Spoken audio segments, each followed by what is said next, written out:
कोविड-19 चल रहा है। आप अपने पड़ोसियों को बोलो जब हालात सुधर जाएं, सत्संग चलोगी? हाँ हाँ, पर कल से चलो, आज से नहीं। समझे? तो माया का काम कल, क्योंकि वो कभी आएगा नहीं। पर भगवान का काम आज, अभी नहीं तो कभी। ठीक? और क्या सुना?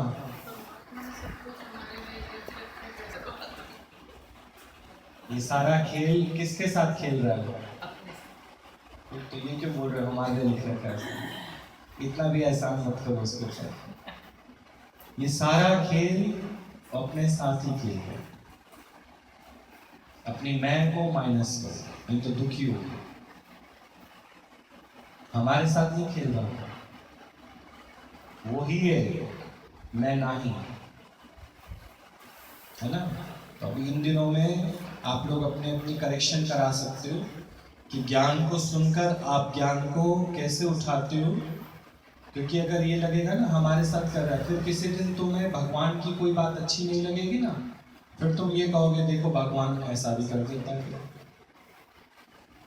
तो भगवान से प्रेम, भगवान से इश्क का मतलब है मुझे उसकी हर बात अच्छी लगती है, क्योंकि वो हर बात मेरी मैं को मिटाने के लिए कर रहा है। ये जो इतना बड़ा कोरोना वायरस और ये सब जो हालात देख रहे हो, ये सब हमारी मैं को मिटाने के लिए किया उसने।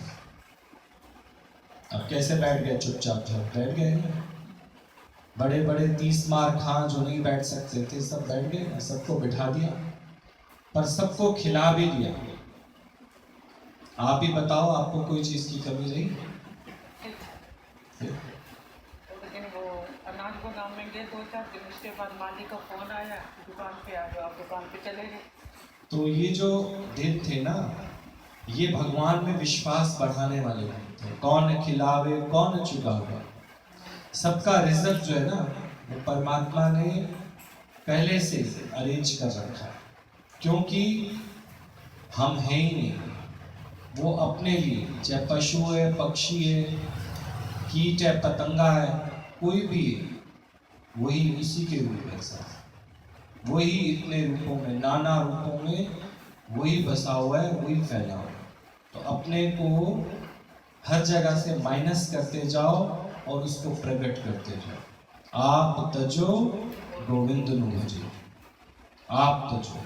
कभी नहीं कहना वो कृपा मेरे पे कर रहा है, वो मेरे लिए कर रहा है, मेरे साथ कर रहा है। फिर किसी दिन उसकी कोई बात अच्छी नहीं लगेगी तो फिर कहो कि भगवान अब तो मैं सत्संग भी जाने लगी हूँ, लॉकडाउन का भी लिहाज नहीं किया मैंने, मैं सत्संग जाती रही, पर मैं तो नहीं थी। मजा तो तब है जब मैं हट जाऊं। ठीक? और क्या बोलते हो? कृपा यही होती है कि जब तुम भगवान की भलाइयों को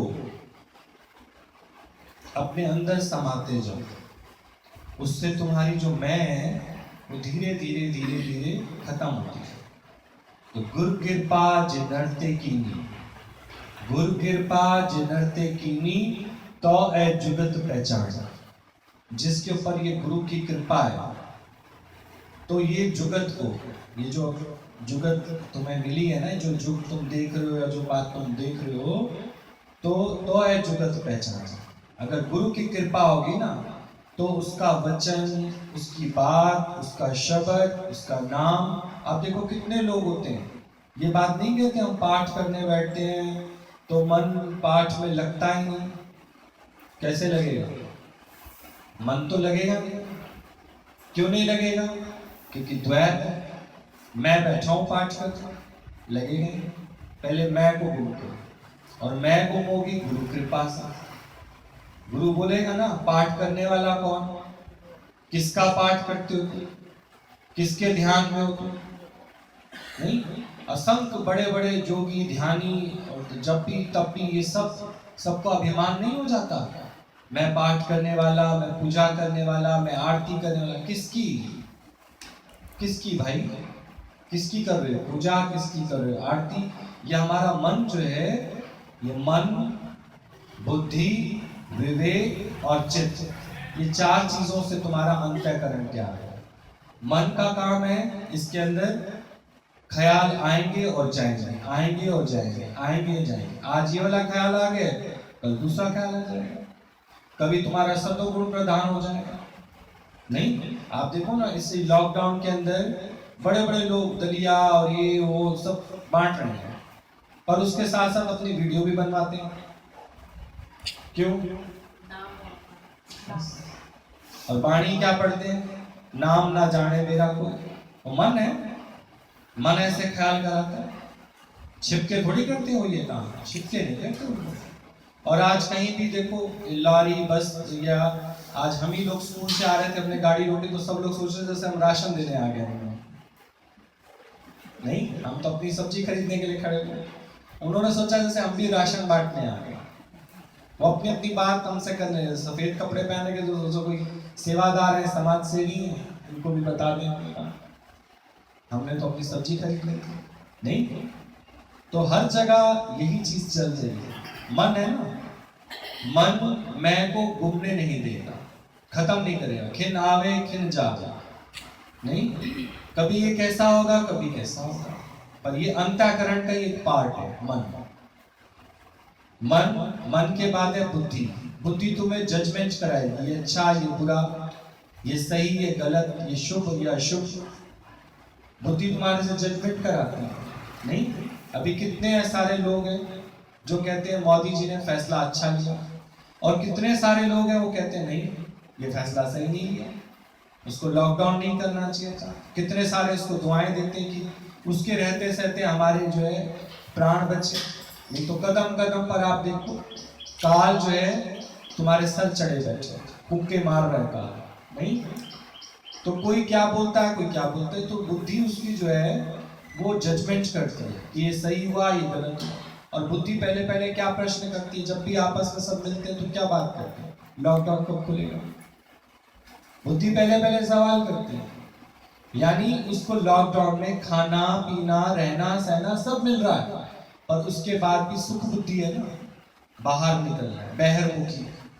तभी लिए गुरु नानक साहब ने बोला, अंतर्मुखी सदा सुखी, बहिर्मुखी सदा दुखी। तो बुद्धि हमेशा बाहर का ही दिखाती है, बाहर के सुख है, जबकि जो दिसे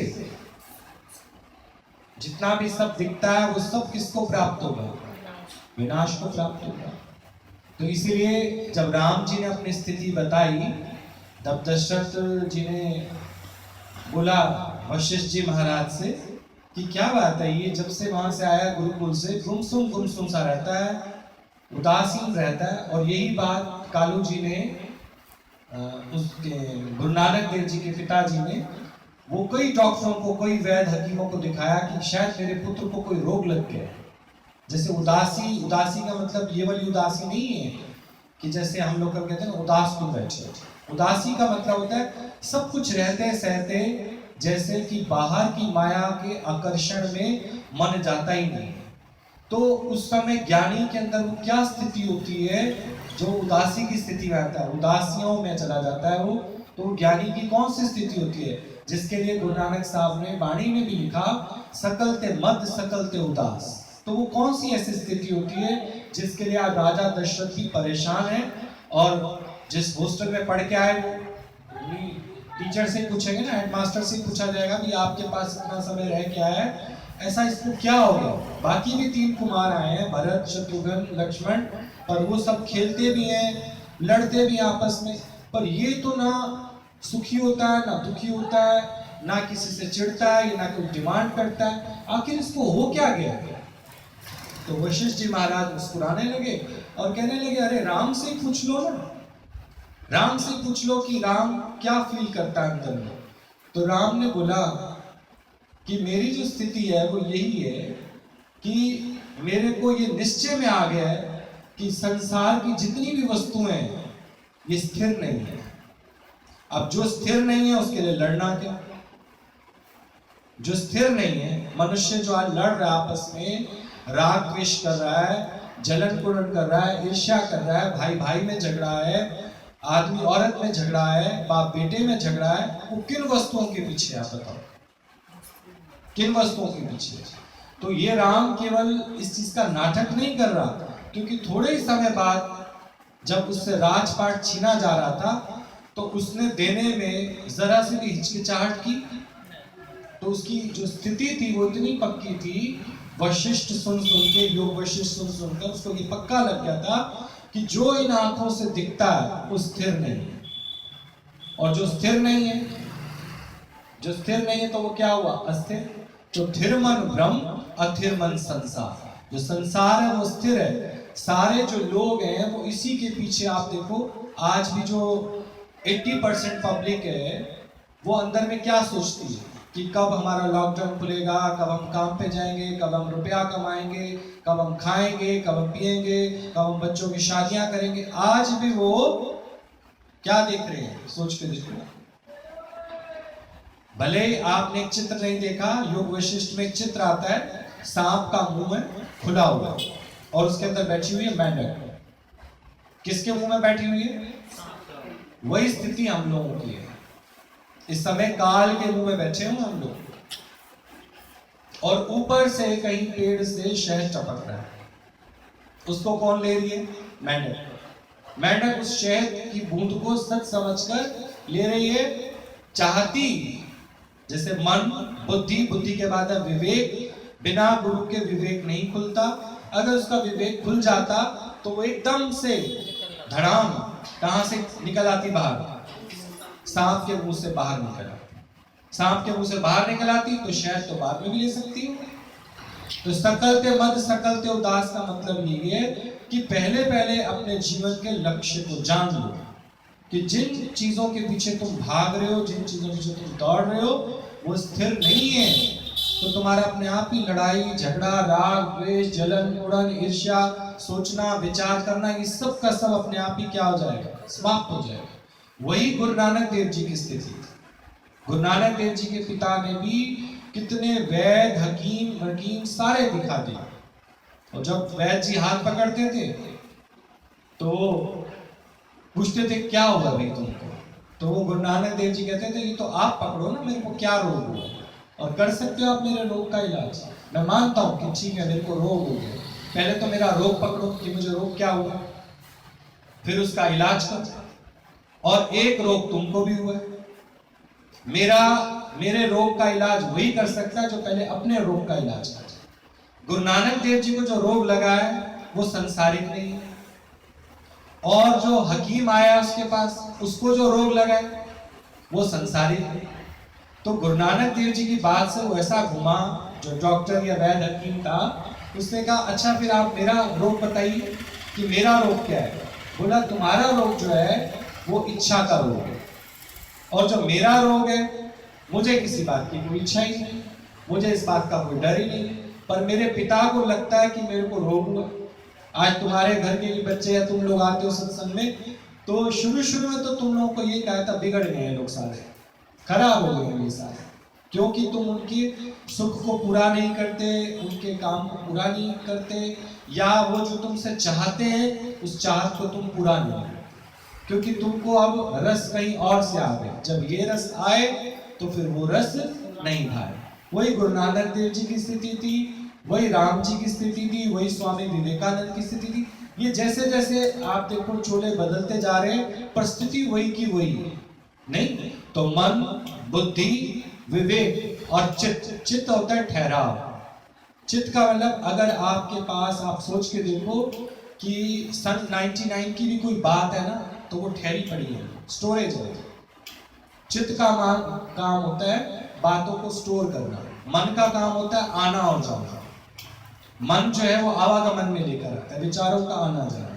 बुद्धि का काम होता है जजमेंट करना, वो जजमेंट हो जाती है, क्योंकि आंखें, नाक, कान, ये जो जितनी ज्ञानेंद्रियां हैं ये क्या करती है? जजमेंट करती है। और विवेक वो गुरु से खोलता है। गुरु ने जिसका विवेक खोल दिया, जैसे गुरु ने राम जी का विवेक खोल दिया। और गुरु नानक देव जी के गुरु कौन है?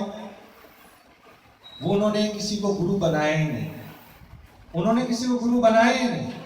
वो उनके अंदर स्वयं भाव, अंदर से स्वयं प्रकट होने वाला।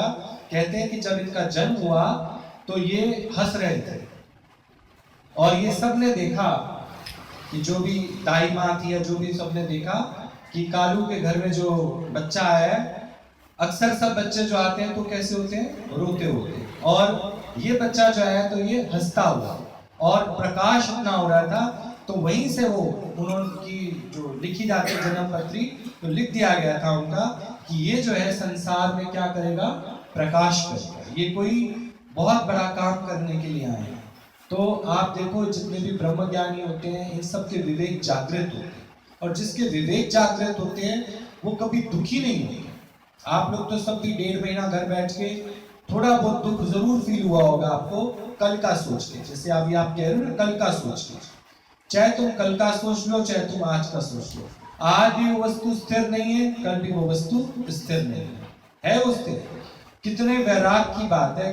परसों मैं और बुआ बैठे थे अंदर, तो एक YouTube पे खबर आ रही थी कि अपने ही घर वालों ने हाथ लगाने से मना कर दिया, कोरोना वाली बॉडी, जिसके लिए तुम इतना गुमान करते हो, इतना अपना अपना करते हो, अपने वालों ने ही हाथ लगाने से मना कर दिया।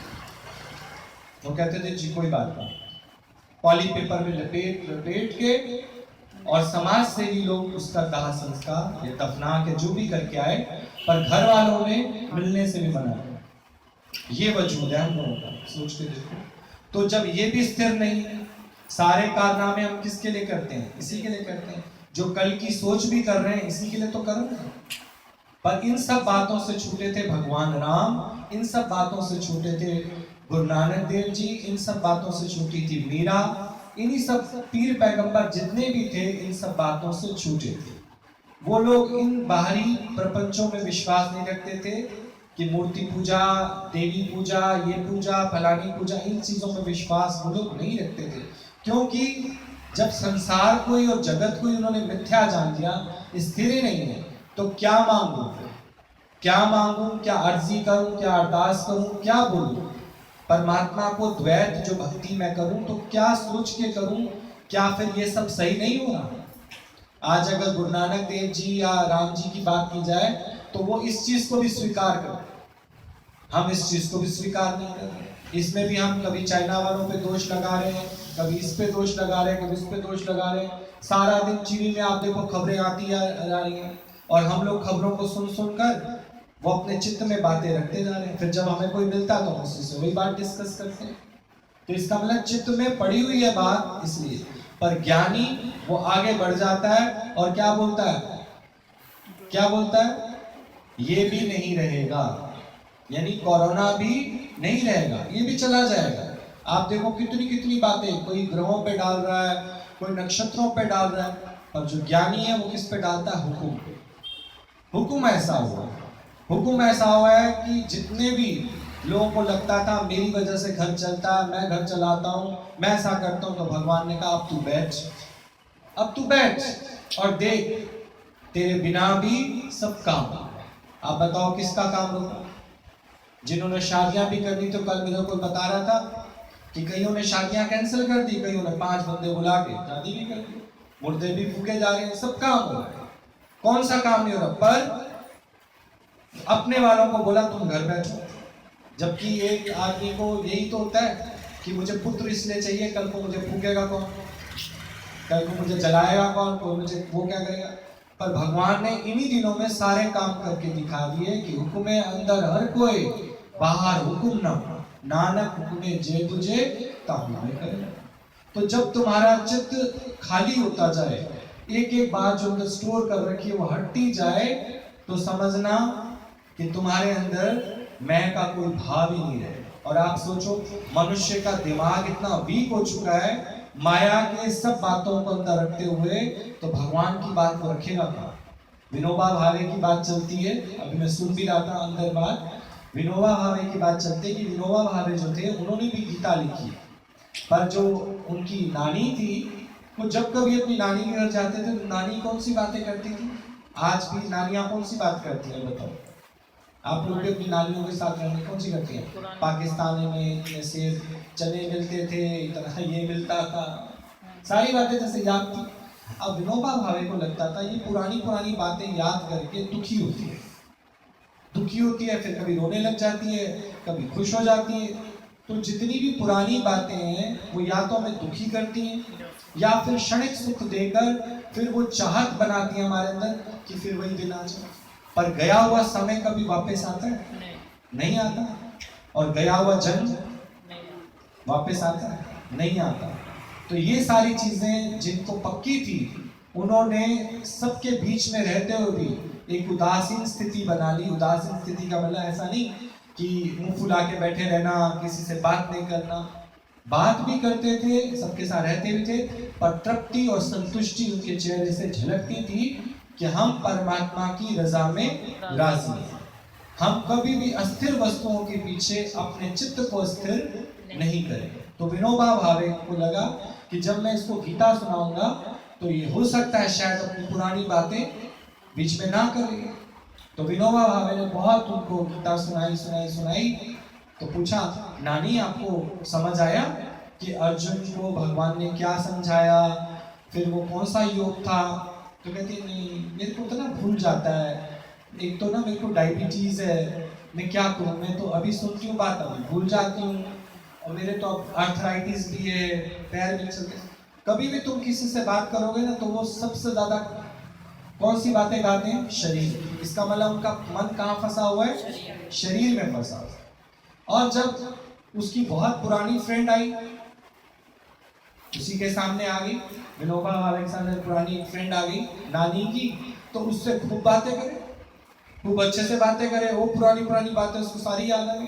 तो विनोबा भावे को लगा कि जब तक हम स्वयं अपने उद्धार के लिए चिंतन नहीं करेंगे ना, कोई हमें गीता कितनी भी पढ़ के सुना दे, कोई हमें कितना वैष्णो देवी ले जाए, कोई कितना हमसे तीर्थ करा ले, तप करा ले, पर जब तक ब्रह्म ज्ञानी की कृपा हम पे नहीं होगी, जब तक गुरु की कृपा नहीं होगी, हम इस जगत को यानी किस लिए आए हम पहचान भी नहीं सकते कि ये मानुष जन्म हमें किस लिए मिला। अब आप सोचो, तो विनोबा भावे ने उसकी फ्रेंड के जाते ही बोला, नानी आपको तो सारी बात याद है, आप उससे तो ये भी कह रहे थे कि मेरी माँ ने ये झुमके दिए, कितने साल पहले वाली बात आपको याद है, और अभी जो मैं आपको गीता पढ़ के रोज सुनाता हूँ वो आपको नहीं याद होती, क्योंकि हमारे अंदर उतनी उत्कंठा, उतनी लगन, उतना इंटरेस्ट भगवान के प्रति है ही नहीं। तभी मैंने बोला, माया के काम को बोलना कल करेंगे, और भगवान के काम को बोलना आज। जब कोई तुम्हें बोले ना कल चले जाना सत्संग, तो बोल देना, लिख के दो एक पेपर गारंटी कि कल हम रहेंगे, तो हम कल कर लेंगे। पर माया का तो कोई नुकसान नहीं। आज आप देखो ना, पूरा देश आर्थिक मंदी में चला जाएगा, पर फिर भी रोटी खाओगे कि नहीं? रोटी खाओगे ना, फिर भी जहां से भी खाओ, जैसे भी खाओ। अगर 20 साल पीछे भी देश चला गया तो क्या हो गया? चला भी गया तो क्या? जीवन लाभ से बड़ा कोई लाभ नहीं है। जान 2500 लाखों पाए। आप सोच के देखो, जान है तो जहान। और आज देखो सब्जियां सस्ती हैं, सब चीज तुम लोगों को क्या मिल रहा है? अवेलेबल हो रहा है, सब चीज अवेलेबल है। ये सब परमात्मा की कृपा है, पर हम इसको पहचान नहीं पाते। क्यों? क्योंकि हमारा विवेक सोया पड़ा है, और बिना गुरु के ये विवेक जागृत नहीं हो सकता। हम अपनी चलाना चाहते हैं, अपनी बोलना चाहते हैं, अपनी करना चाहते हैं, तो कितने लोग मिनिस्टरों की जान खा गए हैं। हमारा ये खुलवा दो ऑफिस, हमारा ये करवा दो, हमारा ऐसा करवा दो, हमारा वैसा करवा दो। आप सोच के देखो, जगह जगह पुलिस खड़ी है, जगह जगह सब लॉकडाउन हो रखे हैं, लेकिन फिर भी हर एक मनुष्य अपनी चलाना चाहता है। और जो विवेकशील पुरुष है वो केवल उसकी रजा में राजी है कि जब वो दिन नहीं रहे तो ये दिन भी। ठीक क्या बोलते हो?